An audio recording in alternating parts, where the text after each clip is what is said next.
네, 감사합니다. 왜 이 자리에 서면 김병환 목사님이 그렇게 떨리네요라고 얘기하는지 공감이 갑니다. 여기 한번 옆 지체에게 이렇게 한번 인사해 볼까요? 성령 충만하십니까? 네. 사실 저는 지금 이 자리에 서는 게 굉장히 마음에 부담이 있어요. 왜냐하면 성령 충만하십니까? 라는 질문을 저에게 한다면 제 스스로 성령 충만합니다라고 자신 있게 고백하지 못하기 때문이에요. 지난 저의 한 주간의 삶을 돌아보았을 때 저부터도 성령 충만하지 않았으면서 내가 어떻게 성령 충만해야 된다고 이야기를 할 수 있을까에 대한 많은 마음의 어려움이 있지만 먼저는 이 말씀이 저에게 하나님이 하시는 말씀이라 생각하고 그리고 우리 교회를 향한 하나님의 뜻이라고 생각하면서 먼저는 저에게 그리고 성도님들과 함께 이 말씀을 나누기를 소망합니다. 오늘 함께 읽은 이 말씀의 배경을 먼저 살펴보았으면 좋겠는데요. 오늘 이 말씀은 이제 민수기 9장에 있지만 사실 출애굽기 40장과 이렇게 연결된 같은 배경을 공유하고 있는 말씀입니다. 그래서 출애굽기 40장 그 말씀의 배경을 한번 살펴보면 야곱의 아들인 요셉이 애굽의 총리로 있을 때 가나안 지역에 가뭄이 들어서 야곱의 모든 가족들이 애굽의 고센 땅에 가서 요셉과 바로의 보호를 받으면서 살아가게 됩니다. 그리고 시간이 흐르고 흘러서 요셉을 모르는 애굽의 바로 왕이 세워졌을 때 이제 이스라엘이 점점 강대해지니까 이스라엘을 노예로 부려먹으면서 그들에게 고역을 시키죠. 그래서 하나님께서 모세를 세워서 이스라엘을 구원하십니다. 그리고 홍해를 건너고 광야에 진입하게 됩니다. 그리고 광야에서 한 2달쯤 지났을 때 시내산이라는 곳에 이스라엘 자손들이 이제 머무르게 되는데 그곳에서 약 1년 조금 안 되는 시간을 머무르게 됩니다. 그 1년의 시간 동안 하나님께서는 모세에게 율법을 주시고 또 성막을 어떻게 지어야 할지에 대해서 세세하게 말씀하시고 모세는 그 말씀대로 사람들을 불러서 그 성막을 만든 뒤 성막을 세우니까 오늘 본문처럼 그 성막 위에 구름이 덮이고 이제 낮에는 구름으로 밤에는 불로 이스라엘 백성을 인도하던 하나님의 모습을 우리가 보게 됩니다. 제가 지난 1년간 미국에 있으면서 정말 많은 목사님들과 많은 성도님들을 이렇게 만나 뵙고 교제할 수 있는 시간이 있었는데요. 아틀란타 지역에 갔을 때 한 목사님께서 제게 그렇게 말씀하셨어요. 우리가 성경을 볼 때 영화관의 스크린이 구약 성경이라면 그 스크린에 나오는 자막이 신약 성경으로 성경을 볼 줄 알아야 한다라고 이렇게 말씀하셨거든요. 그래서 오늘 이 본문을 한번 스크린과 자막으로 한번 이렇게 여러분과 나눠 보았으면 좋겠습니다.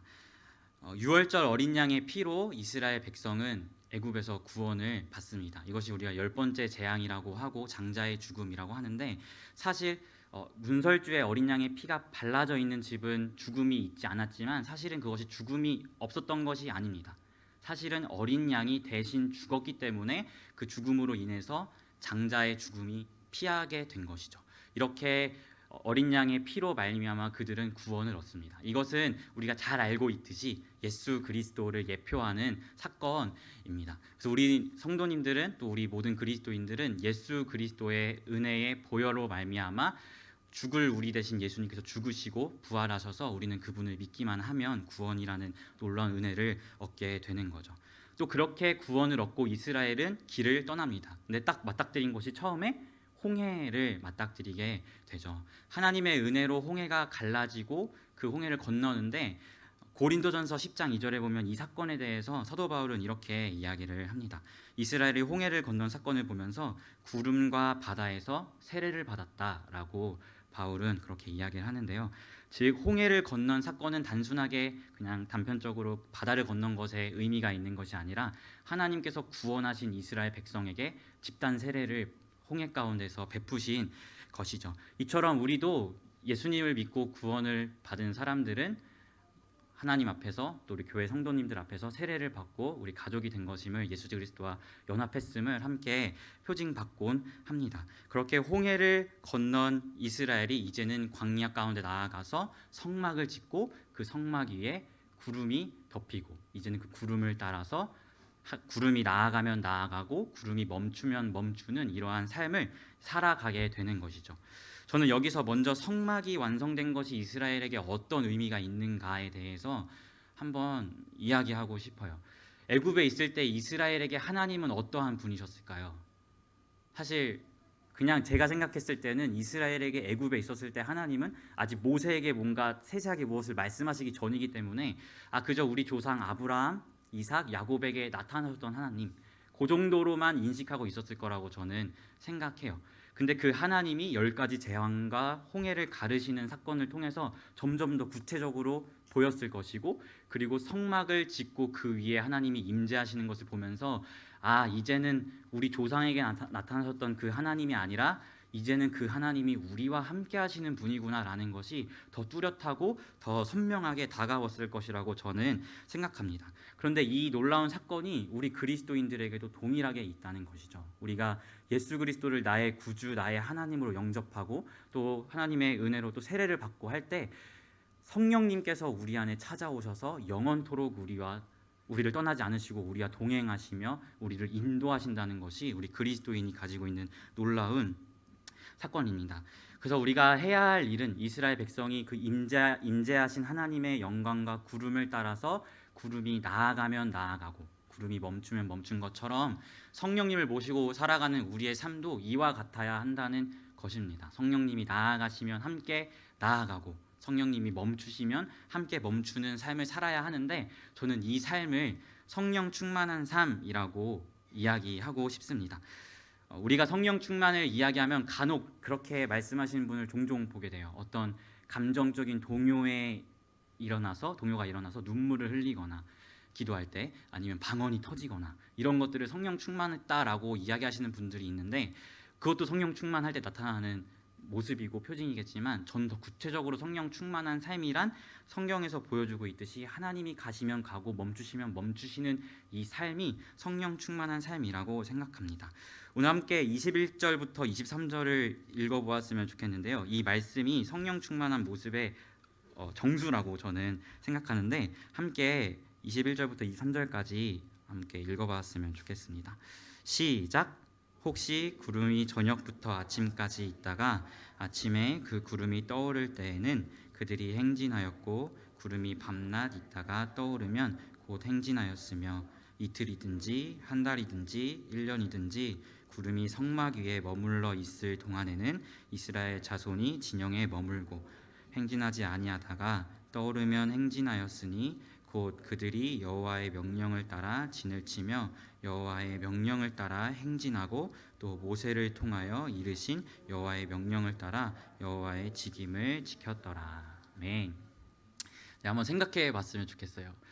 성막을 이제 텐트라고 하는데, 텐트가 사실 이 텐트가 원터치 텐트가 아니에요. 이렇게 던지면 딱 펴지고 이렇게 접고 쉽게 할 수 있는 것이 아니라, 우리가 원터치 텐트가 아닌 일반 텐트를 우리 삶에서 쳐볼 때도 되게 많은 노력과 시간이 필요하거든요. 근데 이 당시에 텐트도 성막도 원터치 텐트 같은 것이 아니라 일일이 다 설치하고 철수하고 해야 한다는 것이죠. 근데 이 말씀에 보면 낮에 멈췄다가 그 다음 날 12시간이 지난 후에 출발하면 힘들게 설치했는데 다시 그걸 다 해체해서 메고 다시 출발해야 한다는 거예요. 근데 이러한 삶을 이스라엘 백성들은 살아갔다는 것이죠. 저는 이 모습이 우리 그리스도인이 살아가는 성령 충만한 삶이구나라는 것을 보게 됩니다.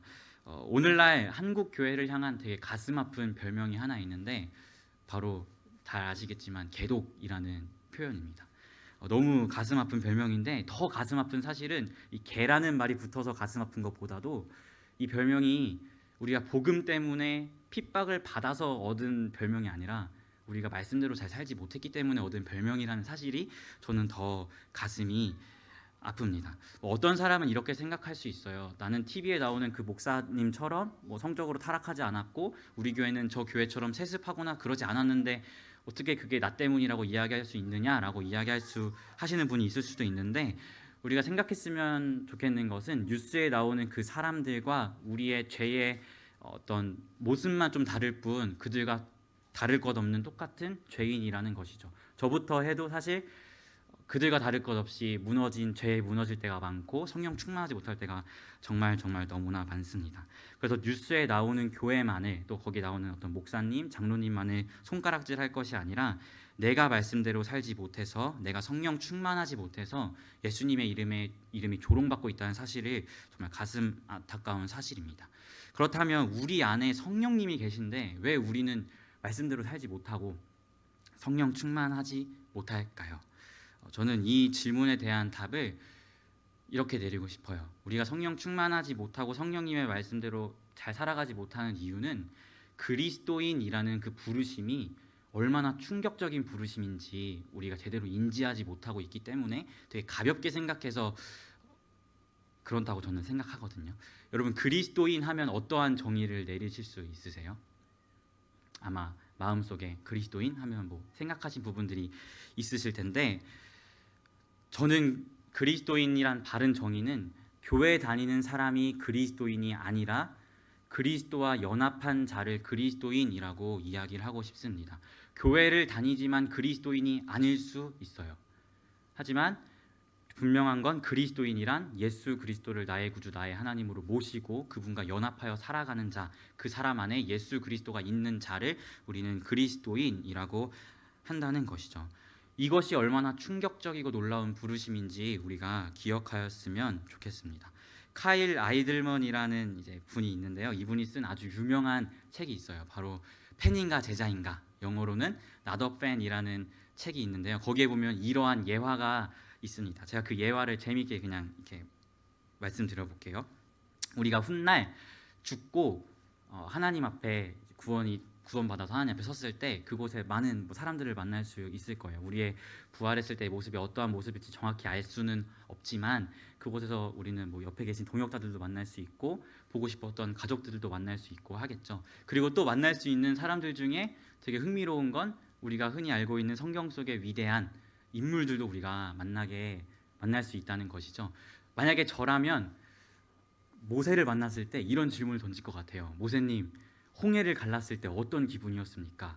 간지났나요? 뭐 이러면서 궁금한 사항들을 물어볼 수 있을 것 같고, 또 엘리야를 뭐 만난다고 하면은 흥건히 젖었던 제단을 하나님의 불이 내려서 다 태워버리고 450명의 바알을 섬기는 선지자들에게 승리했을 때의 그 쾌감은 어떠했는지, 그때 어떠한 기분이었는지, 이런 것들을 우리는 궁금하니까 물어볼 수 있잖아요. 물어본다는 것이죠. 만약에 제가 간다면. 근데 여기에 대한 그 성경 속 인물들의 대답은 이렇다는 거예요. 그것은 하나님께서 은혜 베푸시고 능력 주셔서 그 은혜로 하나님의 능력으로 행한 일이고, 오히려 제가 당신에게 묻고 싶은 것이 있습니다라고 반문한다는 것이죠. 그래서 그 사람들이 오늘을 살아가고 있는 그리스도인들에게 무엇을 묻느냐라고 한다면 바로 이것을 물어본다고 그 책에서는 이야기를 합니다. 그것이 무엇이냐면, 하늘의 왕이신 하나님께서 당신 심령 가운데 거하시는 것은 어떠한 기분입니까? 라고 물어본다는 것이죠.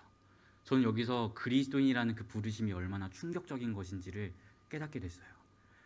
구약 시대에는 사람들이 되게 사모했던 삶이 하나님의 임재가 있는 곳에서의 삶이거든요. 그래서 시편을 보면 시편 기자가 그런 고백을 하잖아요. 주님의 궁정에서의 한 날이 다른 곳에서의 첫날보다 좋다고.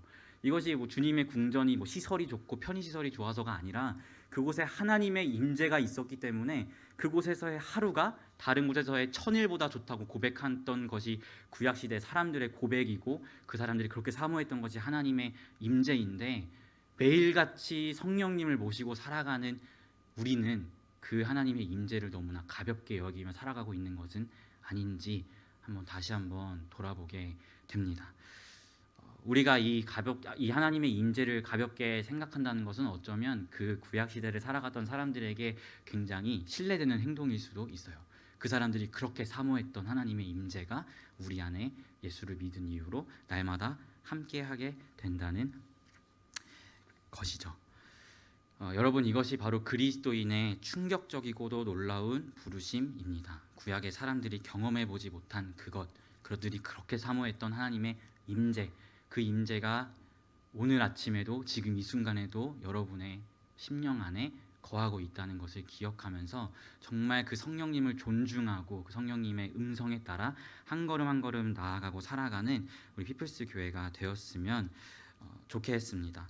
우리가 이 사실을 기억하면서 성령 충만한 삶을 살아가야 하는데, 이스라엘 백성이 성막을 완성했을 때 추상적이었던 그 하나님, 우리 조상에게 나타나셨던 그 하나님이 이제는 나와 함께 하시는 하나님이 되었잖아요. 그것처럼 성령님은 변치 않고 우리와 영원히 함께 하신다는 그 사실을 기억해야 합니다.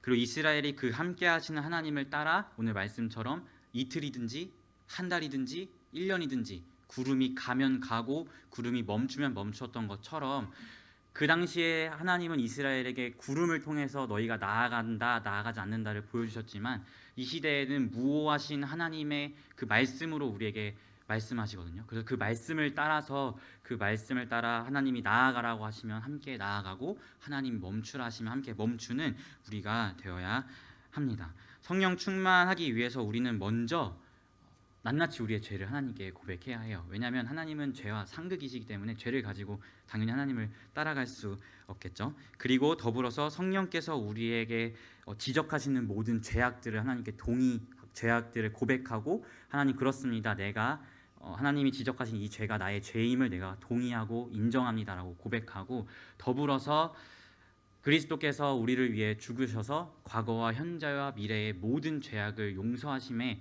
감사함으로 이제는 우리가 그 죄에서 떠난 삶의 변화를 행해야 합니다. 그리고 또한 성령 충만하게 해달라고 하나님께 간구해야 합니다. CCC에서는 이 죄 고백과 성령 충만의 기도를 하는 것을 영혼의 호흡이라고 이야기를 하거든요.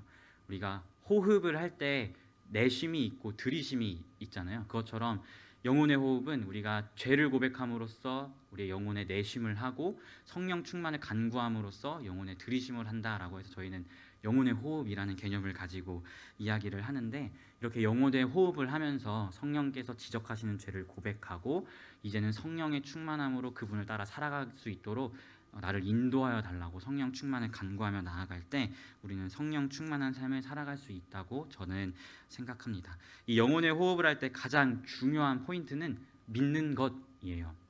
우리가 흔히 죄를 고백하고 나서 바로 그런 생각을 하죠. 근데 내 죄 용서받았을까? 이런 의심이 들 때가 있죠. 또는 성령 충만하게 해달라고 기도했는데 바로 또 의심이 들어요.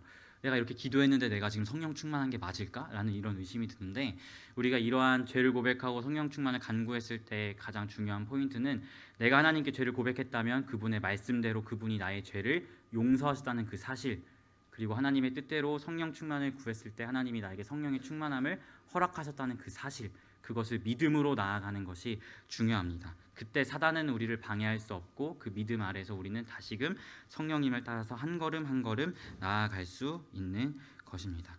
이렇게 우리 함께 매일의 삶에서 영혼의 호흡을 하면서 이스라엘 백성처럼 구름이 나아가면 성령님이 나아가면 우리도 나아가고 성령님이 멈추시면 우리도 함께 멈추는 정말 이틀이든지 한 달이든지 1년이든지 그분이 가면 가고 멈추면 멈추는 성령 충만한 삶을 살아가시는 제가 그리고 우리 사랑하는 피플스 교회 성도님들이 되시기를 주님의 이름으로 간절히 소망합니다. 네, 우리 함께 찬양하고 같이 기도했으면 좋겠는데요. 오늘 이곳에 계신 성령님이라는 찬양 같이 했으면 좋겠습니다.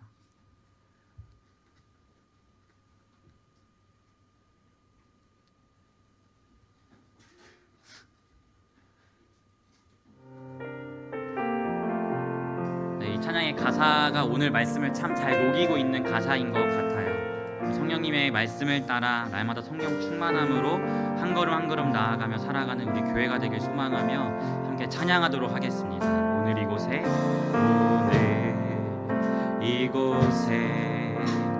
계신 성령님 우리에게 말씀하시고 우릴 가르치소서. 같이 우리 맘 열어주시고 주의 빛으로 밝혀 우릴 인도하소서. 다시 한번 고백할까요? 오늘 이곳에 계신 성령님 우리에게 말씀하시고 우릴 가르치소서. 같이 우리 맘 열어주시고 주의 빛으로 밝혀 우릴 인도하소서. 주님보다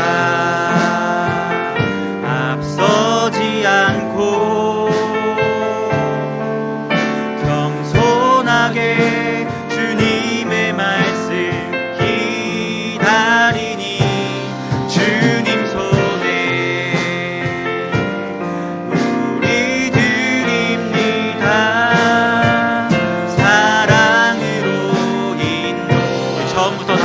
고백하겠습니다. 오늘 이곳에 계신 성령님, 오늘 이곳에 계신 성령님, 우리에게 말씀하시고 우릴 가르치소서. 같이 우리만 열어주시고 주의 빛으로 밝혀 우릴 인도하소서. 주님보다 앞서지 않고 겸손하게 주님의 말씀 기다리니 주님 손에 우리 드립니다. 사랑으로 인도하소서. 창조하신 모습,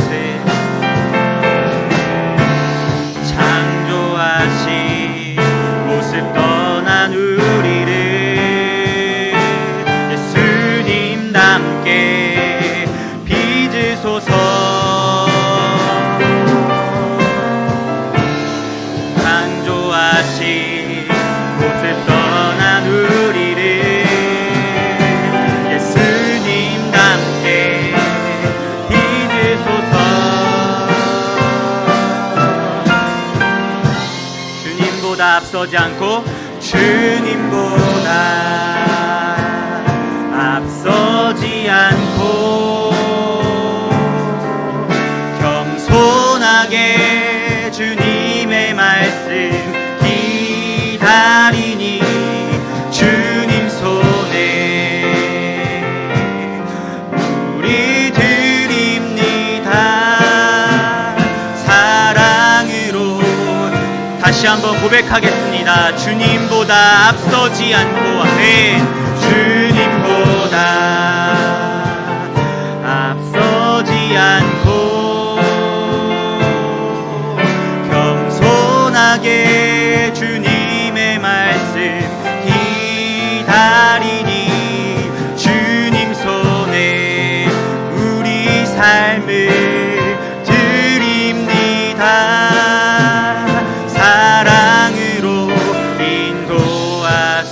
사랑으로 인도하소서. 아멘. 사랑으로 사랑으로 말씀하소서.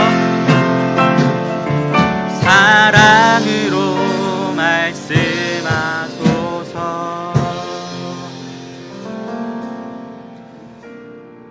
네, 요즘 우리 주일 오전 예배 시간에 여호수아서 강해를 하고 있는데요. 저 개인적으로 이 여호수아서 설교를 들으면서 제 개인적으로 묵상을 하면서 하나님께서 주신 정말 많은 은혜들이 있었습니다. 그중에 특별히 이스라엘 백성이 요단강을 건넌 뒤에 이제 본격적으로 가나안을 정복하려 하는 것에 앞서서 하나님께서 할례를 받으라고 명령하시는 것을 보면서 정말 많은 은혜를 받았는데요. 사실 할례를 받으면 그 순간 이스라엘 백성들은 무방비 상태가 되는 것입니다. 가나안 족속들이 전쟁을 하자고 치고 들어오면 그냥 그대로 죽을 수밖에 없는 그 상황이 바로 할례를 요구하신 그 상황이라는 것이죠.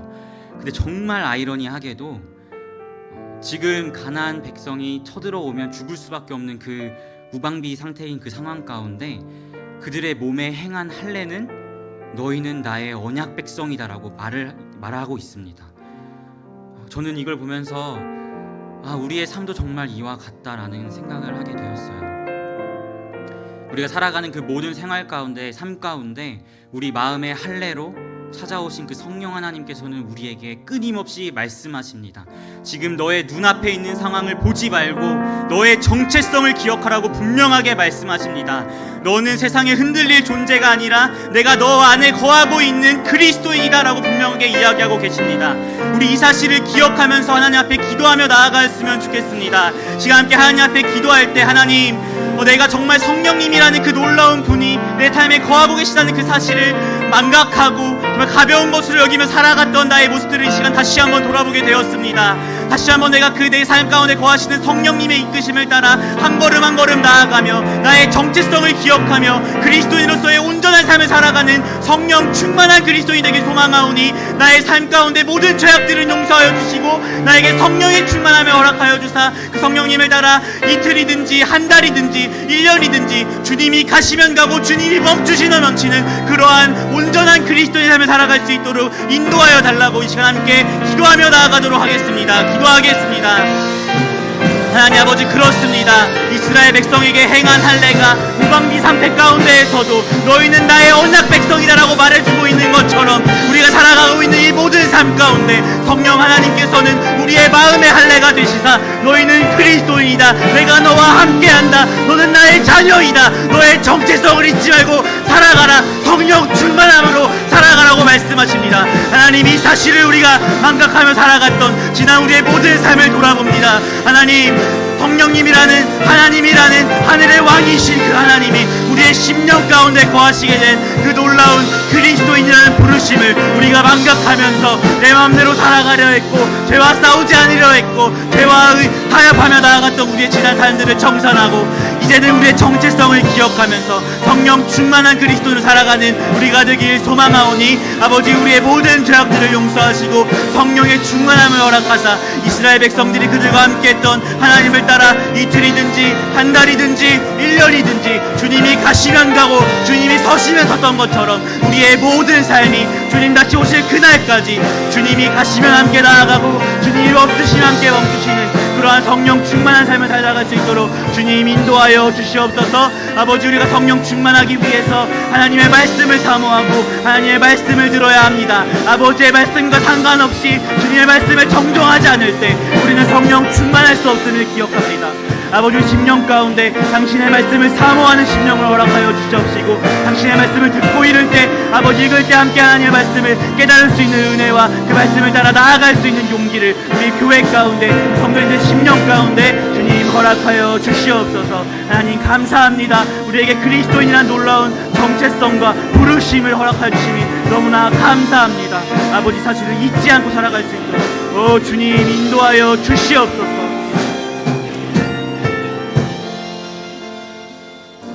하나님 아버지, 그렇습니다. 무방비 상태에서 이스라엘 백성들의 몸 가운데 행한 할례가 너희는 나의 언약 백성이다라고 아이러니하게 이야기하고 있는 것처럼 성령님께서 우리 마음에 할례가 되사 우리가 처한 모든 상황 가운데서도 너희의 정체성은 하늘의 왕이 거하시는 그리스도인이다라고 이야기해 주심을 다시 한번 깨닫게 하심이 너무나 감사합니다. 하나님, 우리가 하늘의 왕인 그 하나님이 우리 심령 가운데 거하는 이 사실을 너무나 가볍게 여기고 죄와 타협하며 쓰러지며 나아갔던 우리 나약한 모습들을 이 시간 청산하고 이제는 정말 그 하나님의 말씀을 쫓아서 이틀이든지 한 달이든지 1년이든지 주님이 가시면 가고 주님이 멈추시면 멈추시는 그러한 성령 충만한 삶을 살아가는 우리가 되길 소망하오니 부족한 우리 심령 가운데 성령의 충만함을 허락하사 주님을 따라 나아갈 수 있도록 인도하여 주시고 그런 성령 충만한 그리스도인들이 모인 이 교회가 성령 충만한 교회가 될 수 있도록 주님 인도하여 주시옵소서. 아버지, 오늘 들은 이 말씀을 잊지 않고 살아가길 소망하며 예수님의 이름으로 기도합니다. 아멘.